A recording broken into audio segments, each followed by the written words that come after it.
Thank you very much. It's a real honor to be here. I'm not so sure. I'm just really thrilled about going first here because what I'm going to show you is probably a lot different than what you're going to see from a lot of other people today. Hart Energy, just real briefly, Hart Energy started out as a magazine publishing company in the energy industry, and we still have those, but about 20 years ago, the company founded a downstream consulting group. More recently, the company started putting on large conferences on unconventional gas primarily. You may have heard of those. You might find those interesting if you ever have a chance to attend one because you'll hear the industry view of all this stuff. More recently, we formed this upstream research and consultant group that I'm part of. And we're focusing entirely on, right at the moment, on unconventional resources. So what I'm going to show you today is just kind of what we've found by digging into some of this stuff. I just wanted to just tell you what I'm going to be telling you about. So I have kind of a crude, by that I mean brief outline of what I'm going to be talking about. I'm going to talk about heavy crude oil first, both the so-called conventional and then the unconventional heavy crude oil. I'm going to talk about our forecast of shale and tight oil in North America, a little bit on what we see as the costs and the economics, and then some conclusions. On heavy crude oil, the resources are really huge, and they're only beginning to start to be developed. Now, this map shows what we call conventional heavy crude oil, which is 10 degrees API gravity to 22 degrees API gravity. These are resource numbers. They're not reserves.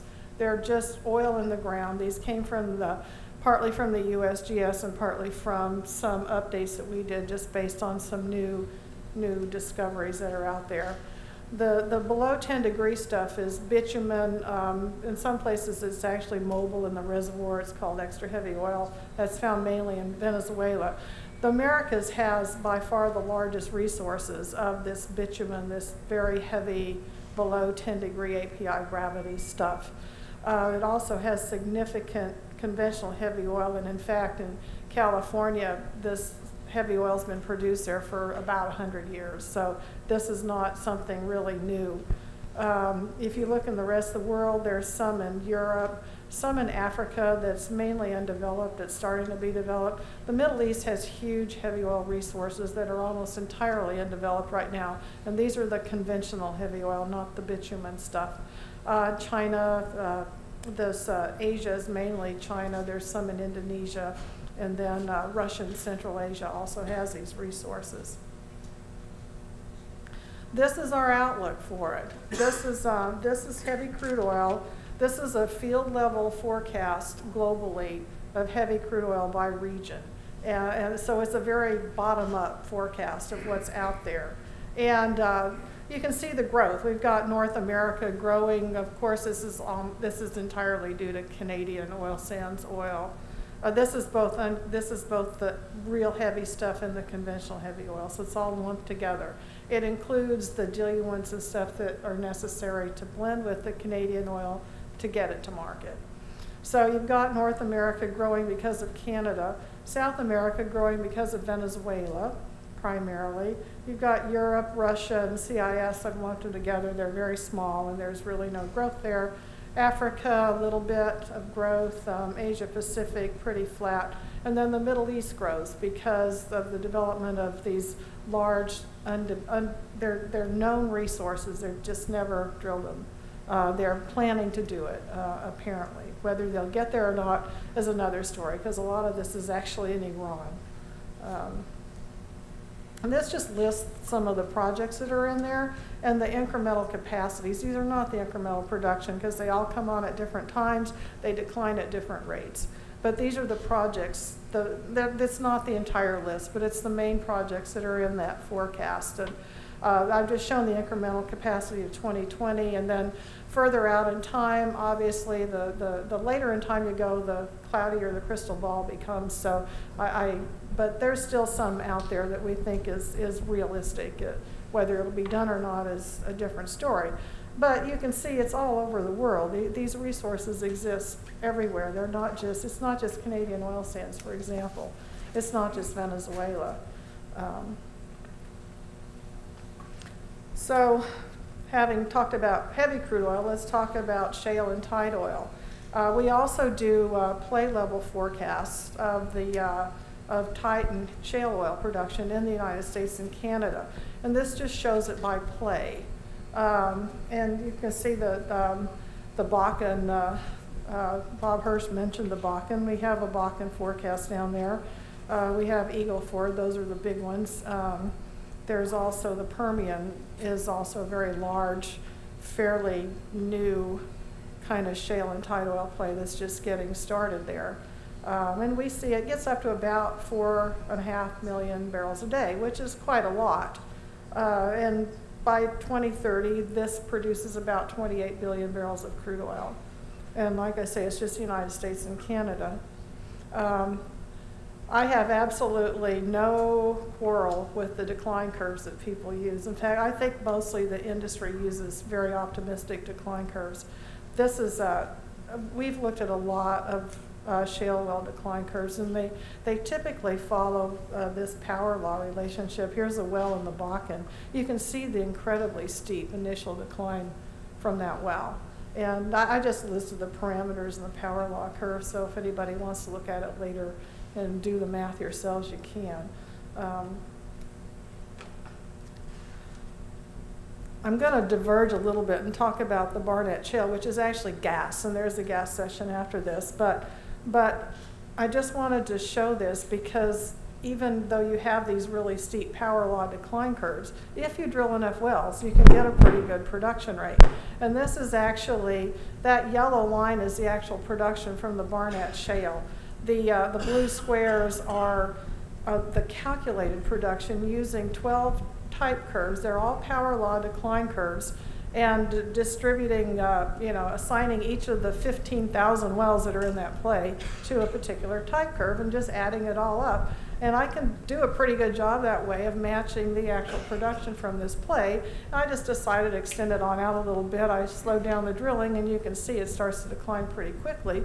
But even by 2020, with a fairly pessimistic look at the future drilling, it's still making 4 million cubic feet a day. So the fact that they decline real quickly does not necessarily mean you can't produce a lot of oil or gas from these things. That you may not make a lot of money off of it. That's a different story.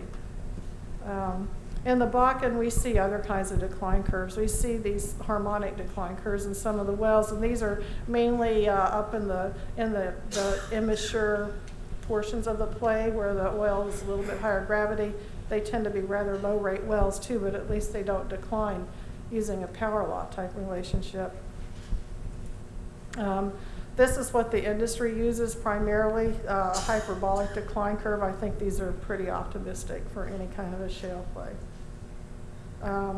This is some economics that we ran on some wells, and just looking at these are just individual wells. It doesn't include lease costs or anything else, but they're actual wells that were drilled in the field by a number of different operators for different capital costs. The capital cost is listed there.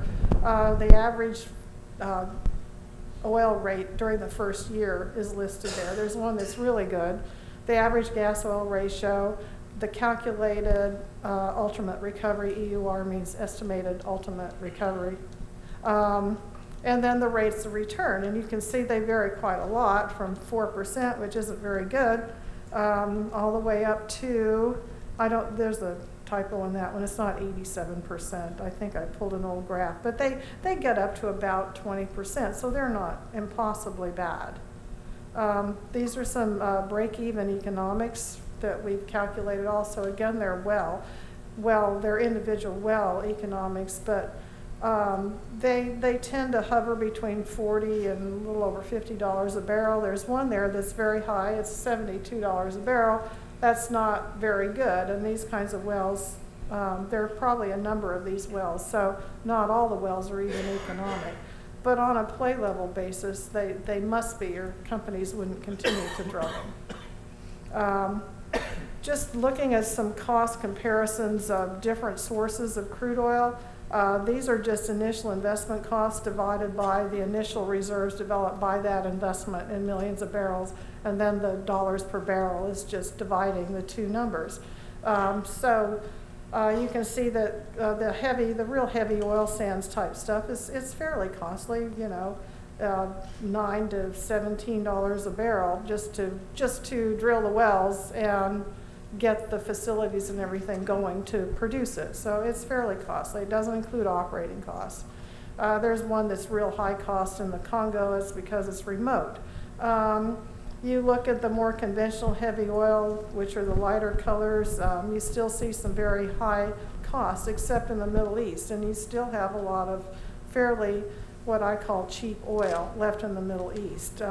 The bottom ones are light oil, the Brazil pre-salt, the Bakken shale oil well, and Permian shale oil well are all roughly the same.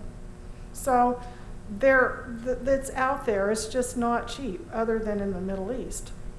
I was going to talk about the rest of the world because these shale resources exist everywhere, but I'm not going to go through this. You can see it later, but there's just been an awful lot of foreign companies investing in North America, primarily just to acquire the technical expertise. So one would expect that this will eventually spread to other parts of the world. But this is the one I want to show you. This is the one that might raise some eyebrows. This is a global crude supply forecast. This is supply by type of crude, okay?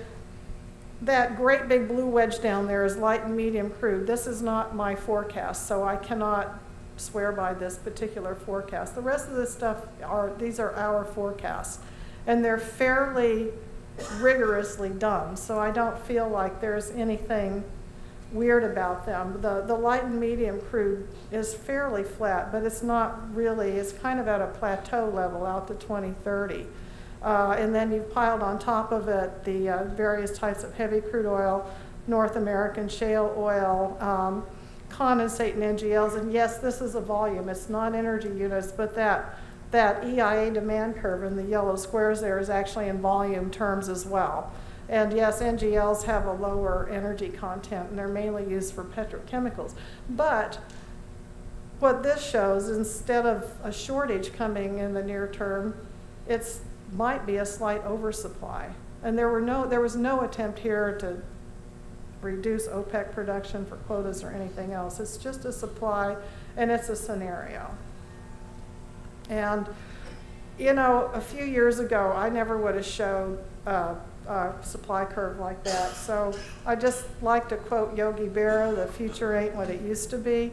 I think that's going to be, we're going to continue to be surprised by things, by technology, by new things happening in the world of these unconventional resources.